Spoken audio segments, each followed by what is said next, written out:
Take a look at this frightening video as a toddler runs toward subway tracks in Italy and falls in. People nearby obviously panic, but one teen jumps onto the tracks, throws his backpack off. He quickly grabs the 2-year-old and himself and gets out of the way before the next subway comes through. In fact, the woman watching the security cameras in the station also saw the child fall, immediately stopped the next train from also entering the station. Big changes may be on the way for the Labor Day walk over the Mackinac Bridge this year. On Friday, organizers will discuss changing the format of the walk to having people start on both ends of the bridge and then turn around and walk back once they reach the halfway point. That would eliminate the need for buses. In the past, people have been bused across the bridge before walking its length back. Interesting. Local 4 News at 6 is next. Should we do this one too? Devin is here with what's coming up. Don't fight over me, you guys. Working on stories from Troy, White Lake, and Ferndale, and here's Sean Lay. Live at 6, a Local 4 exclusive. He is one of several police officers shot during a horrible domestic violence incident earlier this week. By me being there, mine is almost something that you can't explain to anybody. He's sharing his story with Local 4. He lost 3 family members in that incident. All right, Sean, and next, the newest information from South Florida on the school shooting that has resulted, we know, in a number of deaths and sent hundreds of students running for their lives. Local 4 News at 6 next. Live from downtown Detroit, Local 4 News at 6 starts now. He lost 3 loved ones and took a bullet himself during a standoff with a madman. I tried to save her. Didn't realize that we was going up into something what I understand now was an ambush. Tonight, this police officer is speaking for the first time about the living nightmare he somehow survived. Okay, so you're out with your family, it's in a restaurant, you're minding your own business, and all of a sudden the guy next to you starts choking. I just sprung, just decided to help. Would you know what to do? Turns out there was a woman in this restaurant who knew exactly what to do, and tonight, she's a hero. And gunfire at a high school in Parkland, Florida. Tonight, there are fatalities. At least 14 students rushed to the hospital. The suspect in the case is now in custody. Glad you're with us for Local 4 News at 6. Right now, it is a logistical nightmare for parents trying to reunite with their children at the school as SWAT teams sweep the campus to get the remaining students out of there. Yeah, police believe there was only one shooter. Our Mara McDonald is live in the newsroom. Mara, the sheriff says the man in custody was a former student. That's right, Kimberly. The sheriff is confirming what they had said about an hour ago, what they suspected. They are saying they know the identity of their shooter. He is at the hospital right now being treated, being taken a look at. They say he is a former student. How former right now is not clear, as in, you know, was he here last year or the year before? They're working on that right now. They do know his identity. He was taken into custody off campus by a police agency. They say that he didn't give them any sort of fight when he was taken into custody. Let me set this up for you about what this campus looks like. Marjorie Stoneman Douglas High School is in Parkland, Florida, which is north of Fort Lauderdale. It is a massive campus with some 3,000 students. Now, the gunfire started right before dismissal this afternoon, and tonight the superintendent says there are multiple fatalities. The sheriff says 14 students were taken to the hospital. Students were told to shelter in place until tactical officers could clear the area. Eventually, hundreds of students were seen rushing out of the campus. Now, right now, they're being reunited with their parents. Our affiliate in Miami is on the ground there right now talking to students and parents. Let's listen in. It was like fireworks. We were actually. Let me ask you, you were in debate class at what time? It was probably at 2:20. And what did you hear? It was a fire drill. The fire alarm went off and we went outside and then it was normal, and then it sounded like there was like fireworks going off, and we got cleared back further, and we had to walk all the way past our middle school and down one by one all the way to here. How many fireworks went off, do you think? 5 in a row. It was like 4 or 5 in a row, and then that's when they started getting the walkie-talkies and we had to go and clear back. Back here live in the newsroom, we are not getting official numbers out of the sheriff or the FBI or the superintendent right now as far as fatalities go, but I think it has been made very clear by the video we're seeing out of our affiliate in Miami to expect that those numbers could potentially be in the double digits. So stand by. We will stay on top of it, and we will bring you the latest out of South Florida. We're live in the newsroom. I'm Mara McDonald, Local 4. Yeah, all right. Horrible. It sure is. And in fact, we'll continue to update the story on clickondetroit.com. And should we have any need, we'll get back to it in this newscast as well. One of the police officers shot in a standoff with a gunman late Sunday and into Monday is giving us new perspective tonight into that horrifying course of events. Ended with 3 women dead, all family members of the DSPC, of the DPCCD Officer Fred Wilson. Our Sean Lay got a chance to speak with Officer Wilson, and Sean, he's calling this an ambush.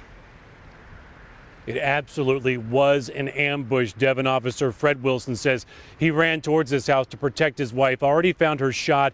He put his body over hers to try to shield her, but he says these shots just kept coming. I tried to save her.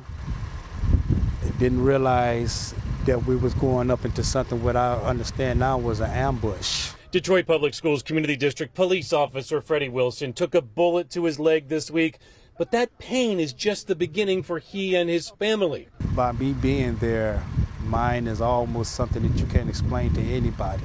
It happened during a horrific domestic incident on Lamont Street in Detroit late Sunday night. When Officer Wilson got there, his beloved wife Patricia had already been shot. Officer Wilson was shot as he was trying to help his wife. It's like you just lose everything once you're in that position, and I wouldn't recommend if anybody want to ever be to know what that feels like, because it's something that you can never explain. The shooting didn't end there. The gunman also shot and killed Wilson's sister-in-law, Barbara Ann Williams, and his niece, Cynthia Ann Williams, all rushing towards a house after his niece called for help, that her boyfriend had a gun and was threatening her. It was kind of dark, but we didn't see any muzzle flashes, so he wasn't on the first floor. Couldn't see him. Couldn't see him. We had no idea where he was. We just knew somebody was shooting at us. Now one public schools police officer is having to help plan and pay for 3 funerals. Back here live, Officer Wilson tells me they never saw this coming with that gunman who ended up taking his own life inside that house. Now the family just devastated, losing 3 family members, now just beginning to plan those 3 funerals. They do need the community's help. We have placed a GoFundMe page they have set up on our website. If you care to help, click on Detroit.com. Live in Detroit tonight, Sean Lay, Local 4. Yeah, all right, Sean.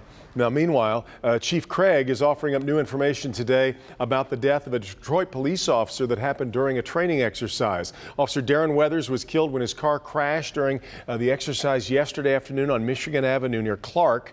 We now know speed was a primary factor in the crash. Chief Craig said the crash should not have happened, that training exercises should not be happening in uncontrolled environments like public streets. At the same time, the chief said he is not certain that at the time of the accident the officer was connected with his team or if he was heading to meet them, so that crash remains under investigation. Most often in an emergency situation, people will ask if there is a doctor in the house. Well, last night in White Lake, there was no doctor, but thankfully there was an off-duty police officer who saved a life and walked away as if nothing happened. But security video proves what a hero she was. Local 4's Rod Maloney spoke with her today and has more on this story. Rod? Kimberly, we need a feel-good story right about now, and so about this time last night, Detective Jennifer Snow was right here in this restaurant, in fact, right over here in the booth here with her daughters, Bella and Brooke, when Brooke noticed that somebody across the way here was starting to choke, and she said, "Hey, Mom, I think you need to give some help," and she did. Off-duty officer Jennifer Snow in the white shirt and jeans leapt into action, though she'd have you believe it was nothing big. I said, "Are you choking?" And he shook his head yes, and I said, "Can you breathe?" And he shook his head no, and so I knew right away that you have to start doing something quick. Trained in emergency medical response, she went right to the Heimlich maneuver, but it's not like on TV when one try shoots the offending meat, in this case chicken, across the room. She yanked at his chest time after time after time. He had a little bit of a go at it, but then I think it became relodged, and so we started with the thrusts again. It took 9 tries total to finally get the unidentified man breathing again. And after firefighters okayed the choking victim, everyone just went back to their dinners. I'm to my kids. So they wanted to see if we could go get some ice cream and go home. That was about it. Waitress Lacey Skinner was there to see everything and is amazed by the officer's cool. That lady wasn't there. I don't know if there's anybody else who could have helped him because she reacted so fast. Detective Snow isn't comfortable with all the attention this has brought her way. Just thank you to Jessica Snow. And her nerves of steel disappeared today at the notion people think she's a hero when she doesn't. I just wanted to help. I just wanted to help. And help she did. And amazingly, and she didn't tell us about this, the waitresses here told us that it turns out this is not the first time she's actually helped save somebody's life. Apparently there was an incident in Applebee's a couple of years ago where she gave somebody the Heimlich and saved them as well. A hero cop, even if she doesn't believe she is one. Reporting live in White Lake, Rod Maloney, Local 4. Incredible, strong woman. I hope she's around if something ever happens to me, Rod. Thank you. Ready for it. Yeah. A woman faces charges for allegedly attacking her new boyfriend for not moving in with her. 36-year-old Paulette Thompson charged with third-time domestic violence. When police arrived to her house, the man was running out, had a number of lacerations on his face and neck. Police say the two had only been dating for 2 to 3 weeks before this incident. Thompson was previously convicted of 2 counts of domestic violence against another man. That was back in 2017. Valentine's Day is all about the heart, and with that in mind, some are taking the opportunity to raise money and awareness for heart health. But it's fun. More fun than that sounds. Paula Tutman in Troy to show us just how much fun. Paula? Hi, guys. Yeah, this is kind of a novel approach to Valentine's Day. So my current heart rate is 120. Honestly, it was about 98 a few minutes ago. I guess live shots get my heart rate going. So what they're doing is they're asking you to not just show your heart, but to take care of your heart. Of all the wonderful ways to jumpstart a heart this Valentine's Day, flowers, candy, jewelry, the American Heart Association wants you to include this. The AHA wants you to literally jumpstart your heart by jumping.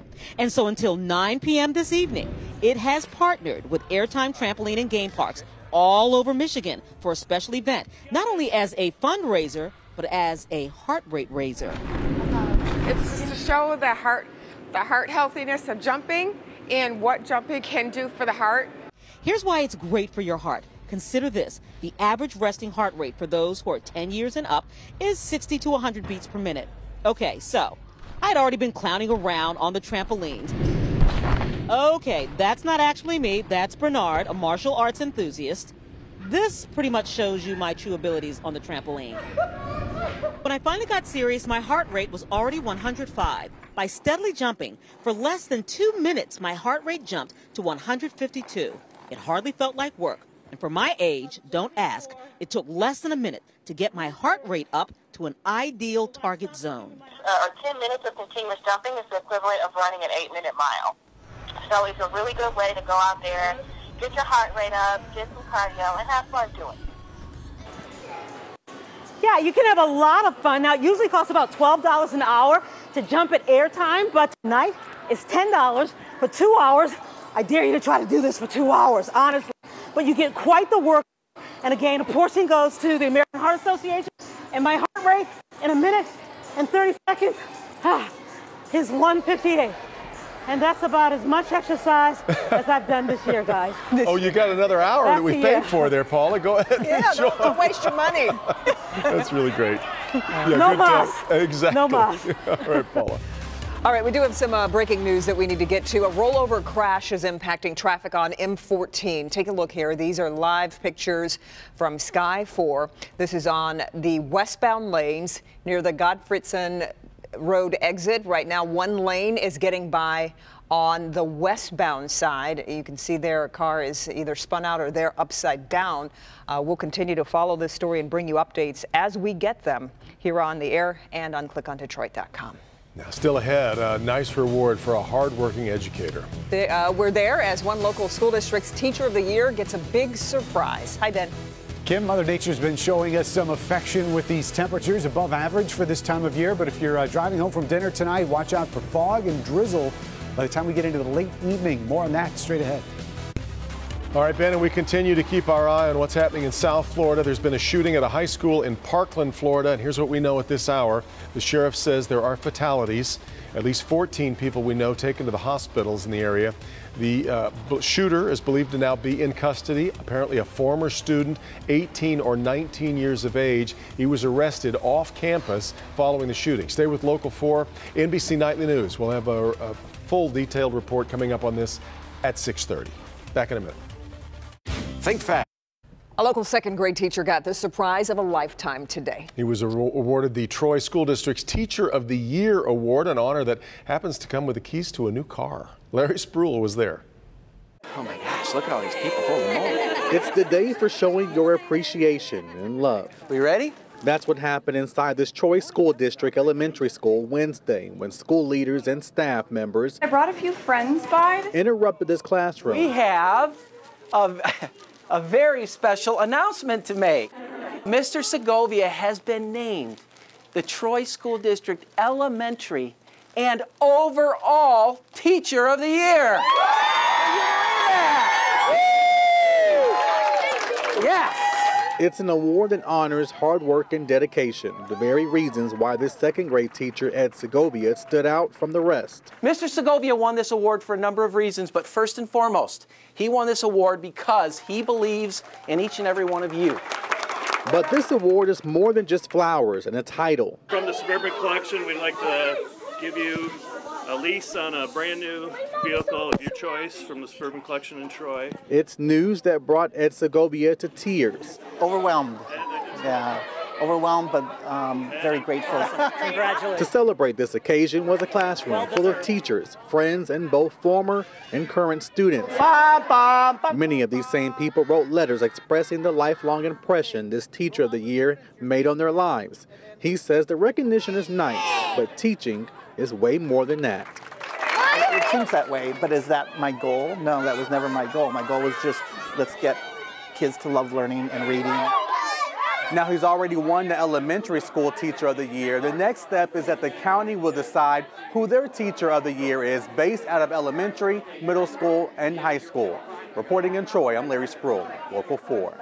That's fantastic. And 36 other outstanding Troy School District teachers were nominated by parents, students, and colleagues. So that great connection between students and teacher there in that classroom, that explains a lot of what's going on there. Yeah, our congratulations. Really, really nice. And the weather's even nicer to get out there and enjoy that new ride. How about the 40s? Yeah, it's not a new car nice, but for this time of year, it's, it's an improvement. Yeah, but you can start to see what's going to be coming tonight as we look south towards the Ambassador Bridge from downtown Detroit. See how things are getting a little bit fuzzy out there on the horizon. A lot of low clouds and some fog down here in our south zone starting to make their way up. Now, so far, visibility at Metro is only down to 8 miles, but those air temperatures right now in the upper 30s, they're not going below freezing tonight, so we're going to continue to watch this snow melt through the nighttime hours tonight. Fog, a little bit of an issue down here in Lenawee County. Visibility now at 2 miles at Adrian, 5 miles in Monroe.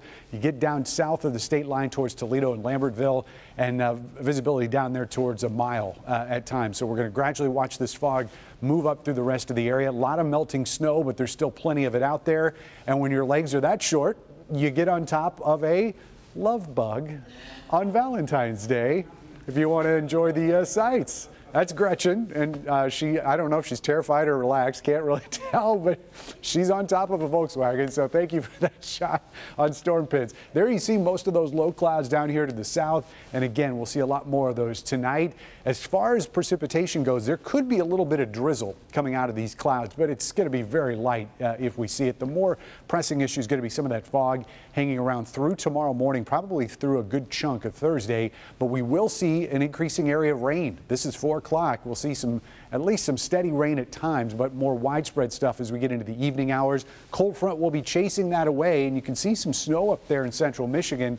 Should stay away from us. We'll get the cold air, but that precipitation should be gone by the time it rolls in. Look at these highs tomorrow. Even though it's not going to be the brightest day, we're still going to get to 47, which is better than what we did today. South zone, you'll be seeing slightly cooler temperatures. We'll call it 46 or 47 down here for Lenawee and Monroe County. But with all these clouds around, there's not going to be a huge variation in temperatures. Everybody's going to be well above average for this time of year. Mid 40s in our west zone and north zone, 45 and 46 pretty much here. as we finish out the day. So forecast lows tonight 37, and do watch out for a little bit of that drizzle with some of the fog tonight. Otherwise, fog through at least through the first part of the day. Highs well above average, and we'll start seeing that rain push in for the afternoon and evening. If you want warmer temperatures, we've got a little bit of that next week, but we've got to take a step backwards here first. Friday, Saturday, and Sunday, at least it's going to be sunny. Yeah. We will be above freezing in the afternoon. In fact, 2 days and nights there, spending the whole time above freezing. That's true. That'd be nice. A lot of melting going on. All right, Bernie's coming up. Stay with us.